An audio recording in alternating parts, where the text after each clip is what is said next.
तथा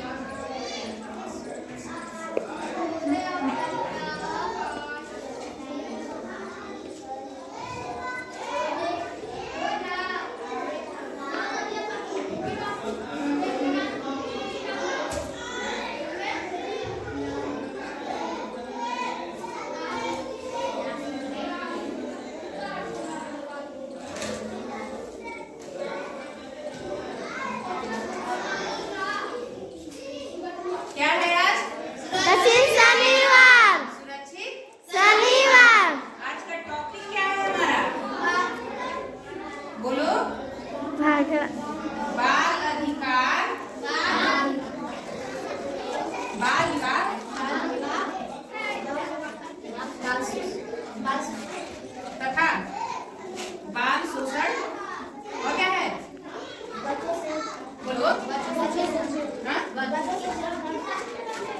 और बच्चों से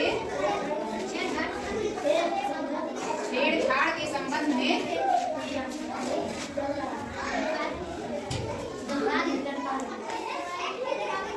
जानकारी। तो अभी इसका मतलब है पहले तो हम आते हैं बाल अधिकार पे। किस पे? बाल अधिकार पे। बाल अधिकार का मतलब होता है कि बच्चों में कुछ राइट होते हैं, ठीक है? Yes, इसका ma'am। हमें शोषण नहीं करना। जैसे अगर बच्चे की एज छोटी है तो हमें उससे जल्दी काम नहीं लेना है, ठीक है? यदि हम बच्चे से काम करवाएंगे तो वो उसका शोषण कहलाएगा। क्या कहलाएगा? शोषण। चलो तो यहाँ आ जाओ।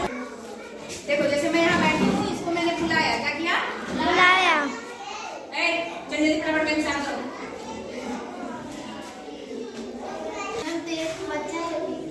तो क्या हो गया? बच्चा है तो मैंने ऐसा क्या कर दिया? एक सीट ही तो साफ करवा रहे हैं। क्या हो गया? चलो साफ बोलो। तो क्या हो गया? हाथ पैर सर्दी के काम कर रहा है। बाल शोषण हुआ। हाँ वेरी गुड। क्या कहलाएगा? बाल शोषण। तो यानी कि हम बच्चे से काम नहीं करवाएंगे, ठीक है? क्योंकि अभी इसके पढ़ने की एज है, इसकी खेलने की उम्र है, हम इससे कोई भी काम नहीं कर सकते। चलो बैठ जाओ। यानी बच्चा अगर छोटा है, बच्चा क्या है? छोटा। तो हम उससे कौन से कार्य नहीं करवा सकते? काम। जैसे होटलों में होटल्स में होते हैं छोटे बच्चे क्या करते हैं? काम करते हैं। छोटे बच्चे मेज साफ करते हैं, बच्चों वहाँ लोग आते हैं तो उनको पानी ला के देते हैं। तो वो क्या है? बच्चों से काम नहीं लेना है। और क्या होता है? जैसे कोल माइन यानी जो कारखाना होता है ना, कोयले की खदान में बच्चे काम करते हैं तो कई बार क्या होता है कि वहाँ पर उनकी जान भी जा सकती है। वहाँ पर उनकी जान भी जा सकती है। अभी भी छोटे बच्चों से इसलिए काम नहीं लेना है। इसी को क्या दिया गया? बाल अधिकार। यानी बच्चे की उम्र क्या है? पढ़ने की है, खेलने की है, अभी खाने की पीने की। और हम बच्चे से अभी काम कराएंगे तो क्या उसके अधिकारों का हनन होगा कि नहीं होगा? होगा ना। यानी हमें बच्चों से कभी भी उनके अधिकार को छीनना नहीं है। अगर कोई बच्चा पढ़ना चाह रहा है तो हम उसे पढ़ने की अनुमति देंगे।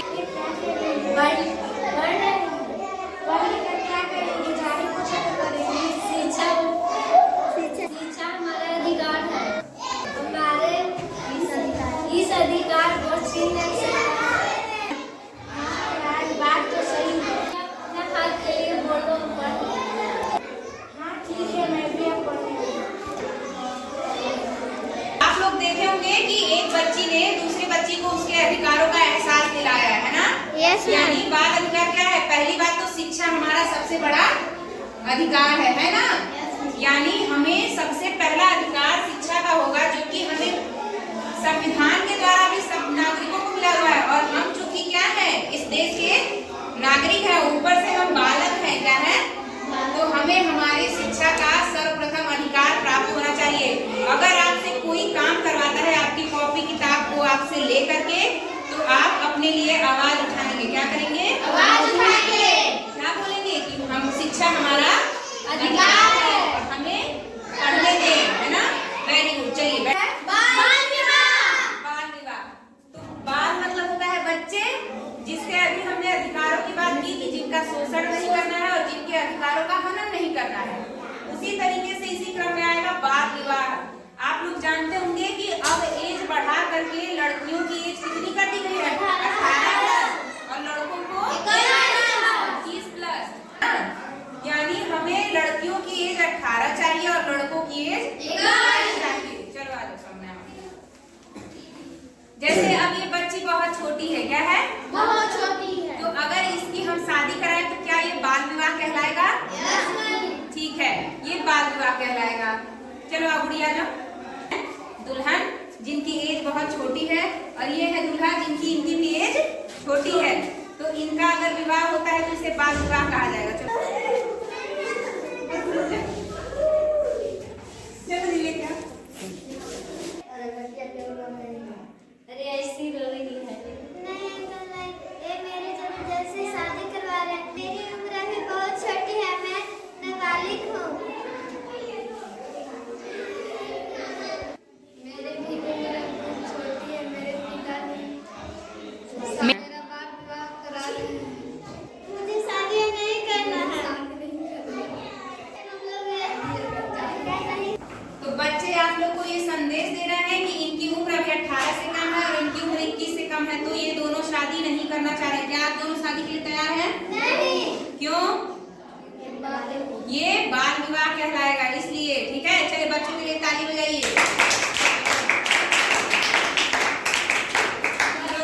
तो आप लोगों ने बाल शोषण देख लिया, बाल अधिकार देख लिया और बाल विवाह देख लिया। अब बारी आती है बच्चे से छेड़छाड़ के संबंध में जानकारी। यहाँ पर बच्चे से छेड़छाड़ का मतलब है कि बच्चा दुखी है अपने उस बर्ताव से जो उसके साथ किया जा रहा है, उसके बावजूद आप लोग अगर उसके साथ वैसा बर्ताव कर रहे हैं तो ये उसके साथ छेड़छाड़ कराएगा। गुड्डू आओ, आ जाओ बेटा, आओ शर्माओ नहीं, कोई दिक्कत नहीं, आ जाओ। जैसे हमारे क्लास का ये बच्चा गुड्डू है, ठीक है, अब आप लोग इसको जल्दी थोड़ा पढ़ने में अगर वीक है, इसको बुली करेंगे तो क्या इसको अच्छा लगेगा? नहीं। बुली कैसे करेंगे? अगर आप लोग आते हैं इनकी शर्ट खींच दिए, क्या पहन गया, खींच दिए, खुल गया तुरंत। हम कहीं से आ रहे हैं, जा रहे हैं, इसको तुरंत मार के चले गए, या फिर पढ़ने लगे यहाँ से चल। ये क्या हो गया? ये सारे बिहेवियर बच्चे के मन पे बुरा प्रभाव छोड़ते हैं, है ना। तो कभी भी हमें बच्चों के साथ जो भी छेड़छाड़, ये तो हुई पुरुष बच्चे की बात। चलो बैठ जाओ, आ जाओ समय जरा। के संबंध में ये होता है, जैसे ये बच्ची है, क्या है, कई लोग आप देखे होंगे पुरुष वर्ग ऐसे होते हैं जो बच्चों को ऐसे मान लीजिए पकड़ के बोल रहे हैं, अरे बेटा, ठीक है, ये क्या है, ये सही तरीका नहीं है। हम उसको पकड़ के ऐसे कर रहे हैं तो ये सही तरीका नहीं है, इसके गालों को खींच रहे हैं। एक दुलार करना समझ में आता है तो आपको पता चलेगा कि वो हमें किस भावना से छू रहे हैं, है ना। कोई अगर आपको कह रहा है कि अरे बेटा इतना बड़ा जेब है तुम्हारा, तो हमें उसको छूने नहीं देना है अपने आप को। समझ में आई बात? तो ये लड़कियों के लिए स्पेशली बताया जा रहा है। कोई अगर आपके बालों को हाथ लगाए कि बेटा बाल तुम्हारे बालों में थोड़ा तेल लगाया करो, और धीरे धीरे छूने की कोशिश करे तो हमें छूने नहीं देना है, अपने गालों को उसे छूने नहीं देना है, अपने हाथों को। कोई लोग होते हैं हाथ पकड़ के अगर आपका हाथ को ऐसे ऐसे करते हैं, इसका मतलब क्या है कि वो आपको गलत तरीके से छूने की कोशिश कर रहे हैं, ठीक है। वो आपके मन में आएगा कि हमारे साथ गलत व्यवहार किया जा रहा है, ठीक है। तो ये छेड़छाड़ लड़कियों के साथ भी होता है और लड़कों के साथ भी होता है। इन दोनों में थोड़ा सा अंतर ये है कि लड़कियां कई बार फिजिकली हरास की जाती हैं और लड़के मेंटली हरास किए जाते हैं, ठीक है। तो फिजिकल में और मेंटल में अंतर है। फिजिकल के साथ साथ अगर लड़कियों के साथ कुछ छेड़छाड़ होता है तो उनके दिमाग पर भी गहरा असर पड़ता है, ठीक है। कोई भी अगर आप लोग लड़की हैं तो अच्छे से समझ सकते हैं। और मेंटल की अगर बात की जाए तो जैसे गुड्डू के साथ बिहेव किया जा रहा है कि उनको अच्छे से ना ट्रीट किया जाए, क्लास में बैठने ना दें हम, या फिर उसको अलग ट्रीट करें कि ये पढ़ता लिखता नहीं, इसको किनारे करो, तो ये एक तरीके का बच्चों के साथ क्या होता है, छेड़छाड़ होता है। तो आप लोग इस चीज से सजग रहेंगे कि अगर कोई हमें गलत तरीके से छुए तो हम उसे छूने नहीं देंगे कभी भी, किसी को भी। सिर्फ ऐसा नहीं है कि आपके घर के मेंबर से भी आप लोग सावधान रहे, ये बहुत बड़ी बात है। हमारे चाचा हुए, हमारे मौसा हुए, हमारे ताऊ हुए, कोई भी है, अगर वो हमें गलत इंटेंशन से छूते हैं तो हमें सबसे पहले क्या काम करना है, अपने घर के बड़ों को